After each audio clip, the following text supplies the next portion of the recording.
আসরের ময়দানে লোকগুলোকে রোদের তলায় খাড়া করে রাখা হবে। ফালায়াতি মিনাস সামাই আইয়ানাবা, আসমান থেকে কোনো খবর আসবে না, কখন বিচার শুরু হবে কেউ বলতে পারবে না। আপনিও দাঁড়িয়ে থাকবেন মজবুর হয়ে, আমিও দাঁড়িয়ে থাকবো মজবুর হয়ে। আমাদের পাগুলো হাসরের ময়দানে যেমন পিলারকে ঢালাই করে দিতে গেলে ছাদের সঙ্গে লেগে শক্ত হয়ে যায়, ওই রকম আমার পাগুলোকে, আপনার পাগুলোকে হাসরের ময়দানে ঢালাই করে দেওয়া হবে মাটির সঙ্গে। আপনি হিলতে পারবেন না, নড়তে পারবেন না। 300 বছর আসমান থেকে খবর আসবে না, তাকাবেন এমনি করে। কবে হিসাব শুরু হবে আল্লাহ, কোনো জবাব নাই। 10 বছর, 20 বছর, 30 বছর কেটে যাবে, ঘামবে ঘামবে ঘামবে। 1 মাইল দূরে সূর্য তার তাপ পড়বে আপনার গায়ে। কত মানুষ বুক বরাবর, কত মানুষ কোমর বরাবর, কত মানুষ হাঁটু বরাবর ঘামে দাঁড়িয়ে থাকবে। কিছু কিছু মানুষ আবার আরশের ছায়ার তলে থাকবে, ওদের কষ্ট হবে না। এখানে দাঁড়িয়ে আছেন, তাকাইছেন হিসাবের জন্য, 300 বছর কোনো জবাব সওয়াল হলো না। তারপরে কি হবে? সেই দিন যেদিন হিসাব শুরু হবে, তখন আল্লাহ তাআলা আসমান থেকে ফেরেশতাদেরকে সাথে করে আসবেন কোথায়? হাসরের ময়দানে। এবার শুরু হবে হিসাব নিকাশের পালা। তাহলে হিসাব আপনাকে লাগবে। তাহলে আমার জীবনের কতটি পর্ব হলো এখন পর্যন্ত? কবর পর্যন্ত আপনার জীবনের পর্ব হচ্ছে 5টা। কবরের পরে হাসরের ময়দানের একটা পর্ব, এটা হলো 6টা। আর হাসরের ময়দানের পরে হয় জান্নাত না হয় জাহান্নাম, এটা হলো 7টা। একবার রূহ আর দেহ আলাদা ছিল, তাদের দুজনকে একত্রিত করা হলো, আবার দুজনকে আলাদা করে দেওয়া হলো। যেদিন ইসরাফিল ফুঁক দিলেন সেদিন আবার দুজনকে জয়েন করে দেওয়া হলো। তারপরে এইবার যে রূহ এবং দেহ এক জায়গাতে জমা হলো। হাসরের মাঠে হিসাব নিকাশের পর যদি জাহান্নামে যেতে হয় ওই রূহটাই থাকবে, যদি জান্নাতে যায় ওই রূহটাই থাকবে। এরা আর জুদা হবে না, আলাদা হবে না। তারপর আল্লাহ রাব্বুল আলামিন জান্নাতি এবং জাহান্নামীদের মাঝখানে একটা ফাঁকা জায়গা থাকবে। সেই জায়গাতে একটা দুম্বাকে আল্লাহর ফেরেশতাকে দিয়ে নিয়ে আনাবেন। দুম্বাটাকে নিয়ে রব্বুল আলামিন তাকে জমিনে শুইয়ে দিয়ে তার গলায় ছুরি চালিয়ে দেবেন। দুম্বাটা জবে হয়ে যাবে, মরে যাবে। তখন আল্লাহ তাআলা বলবেন, ওরে যত দুনিয়াতে মানুষ তোমাদের পাঠিয়েছিলাম, আজকে যে এখানে এসেছো, যারা জান্নাতের জান্নাতি চলে গেছো, যারা জাহান্নামের জাহান্নামে চলে গেছো, সব মানুষকে ডেকে বলছি নজর দিয়ে তাকাও।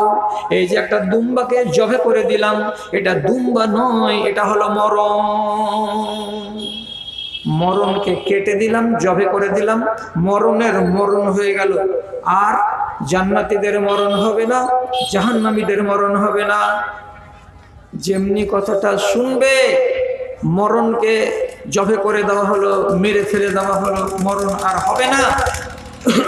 তখন কি হবে? ইয়াজদাদু আহলুল জান্নাতে ফারহাহুম বিফারহিন, জান্নাতীদের আনন্দের সীমা থাকবে না। হায় আল্লাহ, এত সুখের জায়গাতে আছি তো জীবনে মরণ হবে না। আর যারা নারে আগুনে আছে তারা আবার কি বলবে? ইয়াজদাদু হুজনুহুম হুজনান, ওদের দুঃখ বেদনা কষ্ট আফসোস এত বেড়ে যাবে, এত বেড়ে যাবে।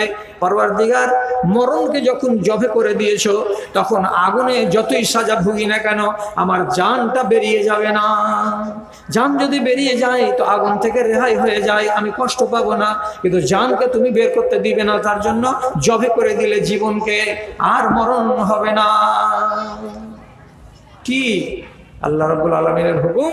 এরা আনন্দে আটখানা আর এরা দুঃখের জ্বালাতে লটালটি করবে যে আর মরণ হবে না। তাহলে এটা হলো আপনার কোন পর্ব? শেষ পর্ব। তাহলে শেষ পর্ব বলতে বলতে আপনার সামনে আমি 1 ঘন্টা কাটিয়ে দিলাম। এখন মধ্যেকার যেটা পর্ব, এটা হলো অত্যন্ত গুরুত্বপূর্ণ। অর্থাৎ এখনকার এই পর্বটা কেন? এটাকে এত গুরুত্বপূর্ণ কেন?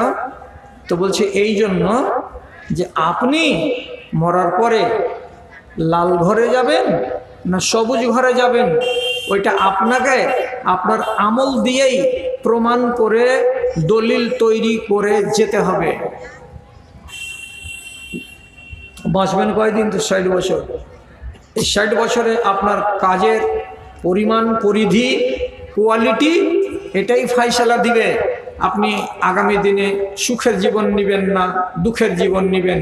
তো এখানে আপনি এবার ভাবেন কোনটা জীবন নেবেন আর সেই জীবনের আমল করছেন না। এখন যদি নামাজ না পড়েন আর যদি রোজ রোজ জান্নাতের স্বপ্ন দেখেন, তো এটার মতন আহমক কেউ হবে কি? জান্নাত যে জিনিস নিয়ে যাবে সেটাকে আপনি ধারে পাশে আনলেন না, তাহলে কোন মুখে বলবেন যে আমি মরার পরে জান্নাতে যাব? আপনাকে ওই রকম করে আপনার মেনু সাজাতে হবে, আপনার তালিকাটাকে এইভাবেই সাজাতে হবে, না হলে আপনার কল্যাণ হবে না। আর আপনার কাছ থেকে আল্লাহ রাব্বুল আলামিন কিছুটা ইবাদত নেবেন, এই জন্য আপনাকে দুনিয়াতে আনা। এতে আল্লাহ আমাদের মালিক, তিনি খুশি হবেন। কি বলে? এগুলো আমার বান্দা, এরা আমার সামনে মাথা নত করে। আর যারা মাথা নত করে না তাদের উপরে আল্লাহ রাব্বুল আলামিন খুশি থাকেন না। তো আপনি এসেছেন এইখানে মাথা নত করতে আর আল্লাহকে রাজি করতে, কাজে রাজি করতে হবে, এই কাজ করুন। আর আল্লাহ যাতে ক্রোধিত হবেন সেই কাজ থেকে নিজেকে বাঁচান। এবার আপনি হয়তো এটাকে একটু উলট পালট করে দেখছেন নাকি, তো উলট পালট করিয়েন না। কেন করিয়েন না? আল্লাহ তাআলার ইচ্ছা মোটেই নেই যে যারা মুসলমান মা বাবার ঔরসে জন্মেছে তারা আগুনে যাক। আল্লাহর ইচ্ছা নেই।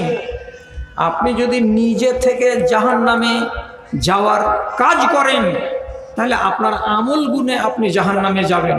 কিন্তু আল্লাহ রাব্বুল আলামিন নিজের এই বান্দাগুলোকে যাদেরকে দিন দিয়েছেন তাদেরকে ভালোবাসেন বলেই তার জন্ম হয়েছে মুসলমান মা বাবার কুলে, না হলে কাফেরের বাড়িতে আমার রূহ চলে যেত না।